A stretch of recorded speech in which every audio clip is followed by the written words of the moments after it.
Hi, I'm Scott Telek, author of the Swithen series of novels, which is the only series of novels that remains completely faithful to the real medieval Arthurian legend.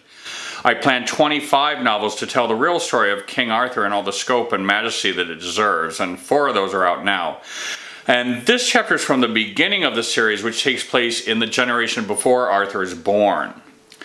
I'm going to read a scene from the Sons of Constance, which is book 2 of the series, and it concerns Pendragon and Uther, the 2 kings before Arthur. And Uther will actually go on to become Arthur's father in the next book. In this scene, Pendragon is king.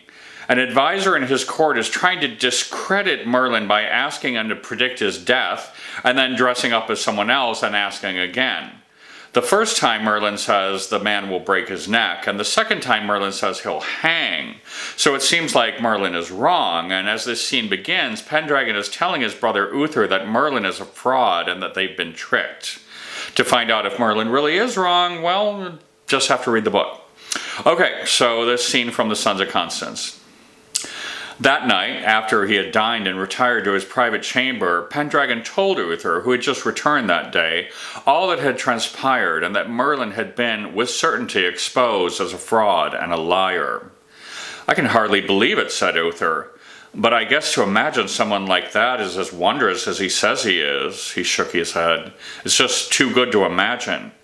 "And to be caught out so easily," said Pendragon. "I'm ashamed, honestly. How could I have let him get so close to us and to take his advice so readily without really knowing who he is, or whom he truly serves?"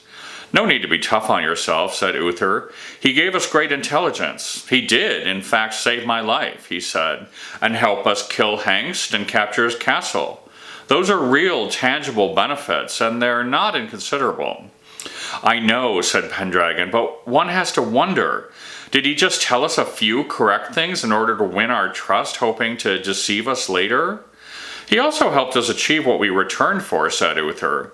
"We thought it would be several years in bloody war trying to reclaim our rightful place as leaders of this country, and because of Merlin, we walked in and did it." He snapped his fingers. "In a heartbeat." "Of course I know that," Pendragon said. "But when I learned that he's not infallible, and honestly," and he turned and looked at Uther square on, "how could we ever believe that anyone is infallible and knows things that no one else on earth could know? He helped us achieve our goal, but maybe because it somehow aligns with his goal, and we don't really know what his goal is." Uther paced back and forth, clearly troubled. "I don't know," he said.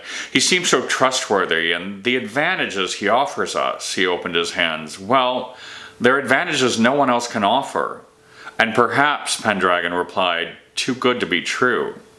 "But he showed us all those different guises," Uther said, "and he knew so many things no one else could know." "Many different guises," said Pendragon, "but what does that really prove? He showed us what he wanted to show us in order to get us to believe him. When I think back on it, it's just a blur of numerous disguises and reveals, but maybe it was meant to be a blur. When he's tested on matters on which he's not prepared beforehand, he gives incorrect answers." "Are they incorrect?" Uther asked. "We haven't seen yet." Pendragon stopped in place and looked seriously at his brother. "How can the same man both break his neck in a fall and hang in place? And who knows what more he'll say tomorrow?" Uther crossed his arms and pursed his lips as he thought, staring downward at the rugs on the floor. "I don't know," he said.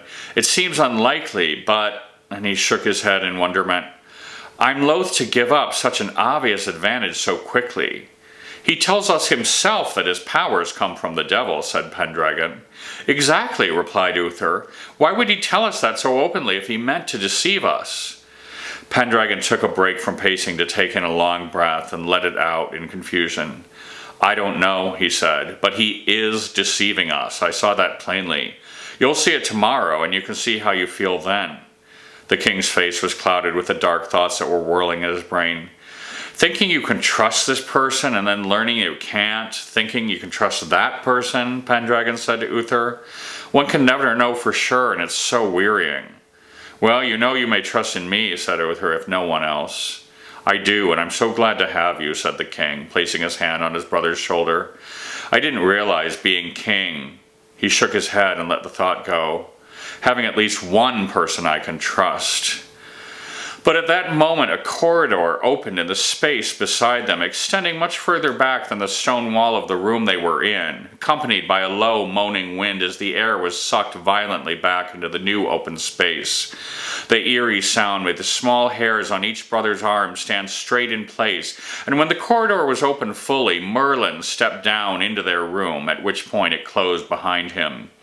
The low keening of sucking wind stopped the moment the opening closed and disappeared into the air.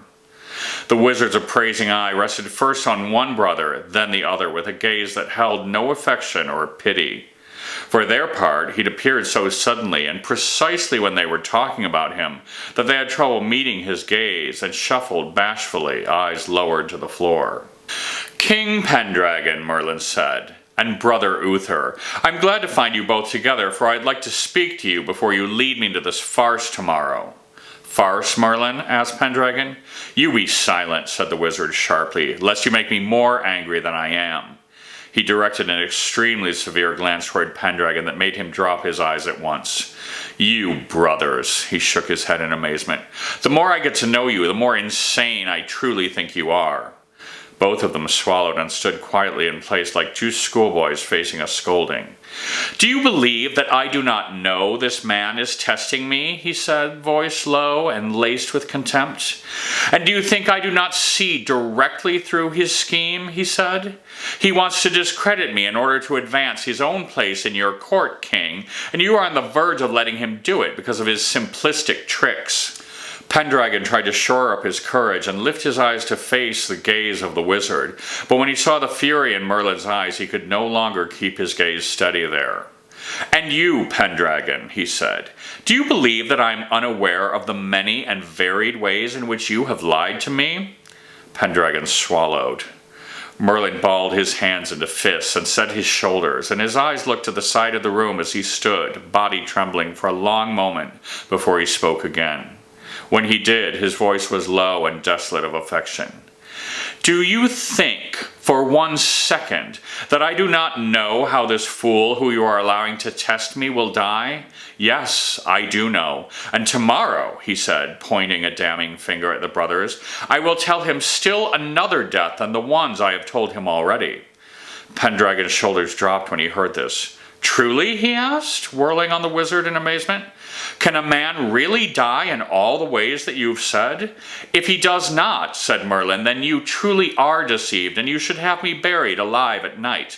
But if he does," and he strode before them with hands on hips, "then believe me forevermore. I see perfectly well what this man's death will be."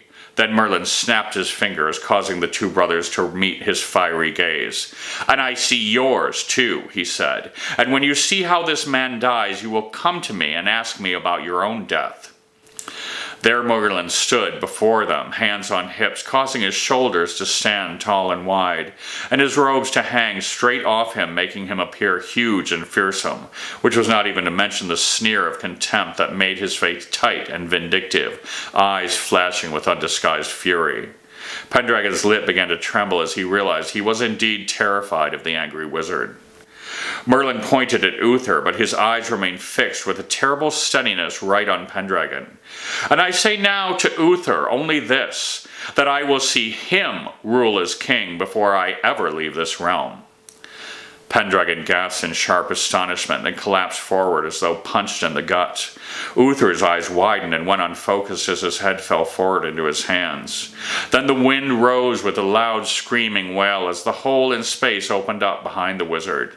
He stepped backward, it closed a moment later, and he was gone, leaving silence in his wake. Thanks so much for watching. Check out the links down there in the description to find out more about the series and where to find out these books if you'd like. And if you liked what you heard and you saw here, please feel free to share this video with anyone else you think would like it. And thanks. Have a good day.